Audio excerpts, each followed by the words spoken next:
ایک 22 سالہ بچے نے 55 منٹ مجھے فون پہ صرف ماں بہن کی گالی نہیں دی، باقی سب کچھ کیا، اور میں 55 منٹ سنتا رہا۔ ایک ہفتہ میرے سر کا درد نہیں گیا۔ 55 منٹ، اور 22 سال کا ان پڑھ نوجوان وہ بکواس کرتا گیا کرتا گیا کرتا گیا کرتا گیا، اور میں 55 منٹ میں سنتا ہی رہا۔ ہر تھوڑی دیر بعد میں کہتا بیٹا کو ٹھنڈے تو ہو جاؤ، کوئی ہنس کے تو دکھا دو، کوئی آؤ کوئی پیار محبت کی بات بھی کر لیں۔ آخر میں جا کر کہنے لگا ایک بات ہے کہ آپ کا صبر بہت بڑا ہے، آپ نے مجھے بہت برداشت کیا۔ دعوت دینے میں داعی ذلیل ہوتا ہے، جس کو دعوت دی جا رہی وہ اس کو ہم احترام دیتے ہیں، عزت دیتے ہیں۔ شرابی آ رہا ہے ہم عزت دے رہے ہیں، جواری آ رہا ہے، زانی آ رہا ہے، سود خور آ رہا ہے، تشریف لائیے بیٹھ جائیے۔ تو تیسری بات یہ چاہتا ہوں کہ آپ کا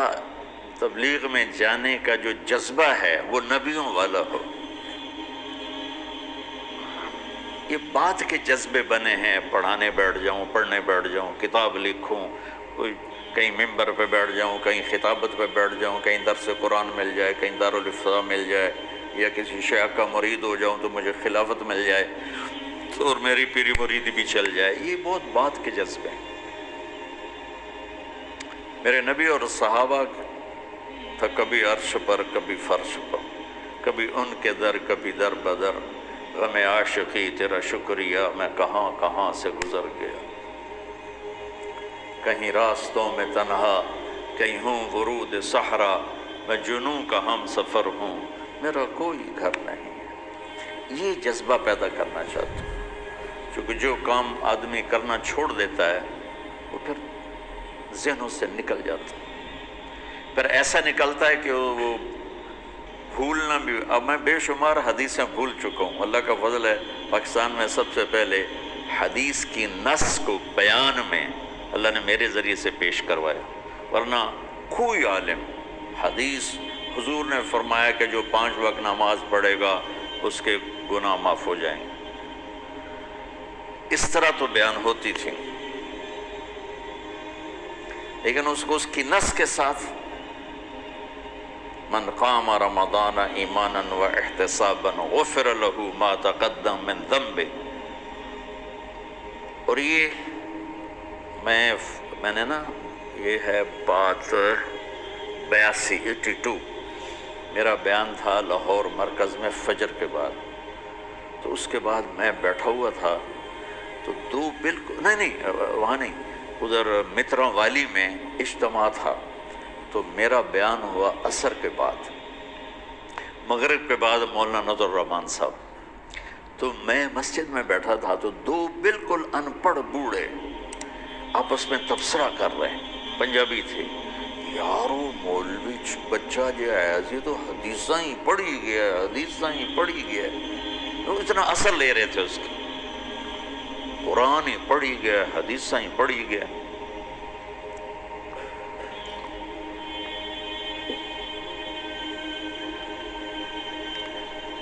تو تمہارے تبلیغ میں جانے کی بشاشت وہ اس کا سبب نص قرآن ہو اور فرمان رسول،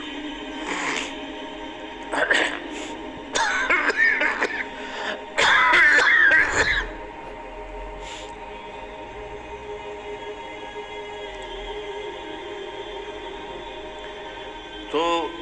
اس لیے میں نے یہ مدارس بنائے کہ اللہ میرے ذریعے سے ایک ایسی نسل تیار کر دے میرے دنیا سے جانے سے پہلے جن کو علم میں رسوخ، علم ذوق، علم و باج کرے فقیری، کافر مرے دیوانہ ہو، سہ وریاں کرے عبادت کلو اللہ تو رہے بیگانہ ہو۔ یہ سلطان باہو رحمت اللہ علیہ کا فرمان ہے کہ علم کے بغیر جو فقیری کرتے ہیں تو دیوانہ ہی ہوتے ہیں، پاگل ہوتے ہیں، شریعت کا ہی نہیں پتہ تو فقیری کیا کرنا۔ ہمارا ایک دوست تھا، جب ہم لاہور پڑھتے تھے نا تو ایک گدی نشین کے نا فیملی سے تھا، تو جب اس کے پاس پیسے ختم ہوتے وہ ایک مریدوں میں چکر لگا کے پیسے اکٹھے کر کے آ جاتا تھا۔ اب ہم تو باپ کے پیسوں کا انتظار کرتے تھے، وہ مریدوں سے لے کے آ جاتا تھا۔ تو کہنے لگا ایک جگہ میں گیا تو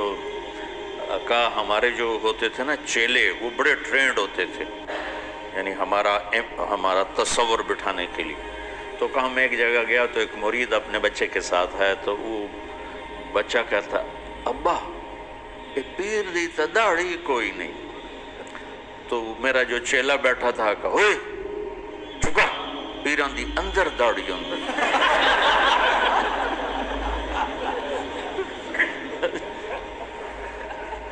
پیران دی اندر داڑھی اندر۔ تو علم و باج کرے فقیری کافر مرے دیوانہ ہو۔ میں چاہتا ہوں آپ قرآن سے جڑو، آپ سیرت پاک سے جڑو اللہ کے واسطے۔ سکھریت روش منصوری نو ہن ٹھپ رکھ کنز قدوری نو، ہادی نہ سمجھ ہدایہ کافی نہ سمجھ کفایہ۔ کافیہ کو نا وزن شعر کی وجہ سے تبدیل کیا ہے، کافی نہ سمجھ کفایہ کر پرز شرع وقایا، یہ دل قرآن کتاب ہے۔ قرآن سے جڑو،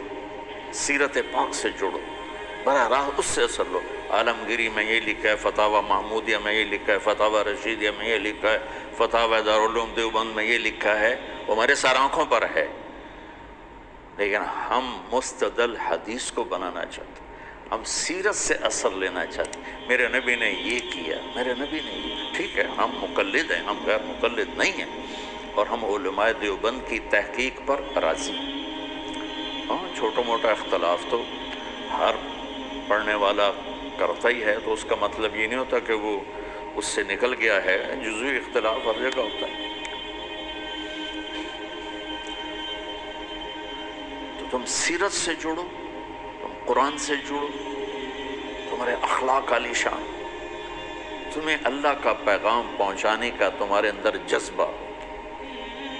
یہ تین چیزوں پر میں نے ان مدارس کی بنیاد رکھی۔ اس میں کامیاب ہو سکوں گا یا نہیں ہو سکوں گا یہ تو میرا اللہ ہی جانتا ہے، لیکن میری کوشش اسی پر ہے کہ میں،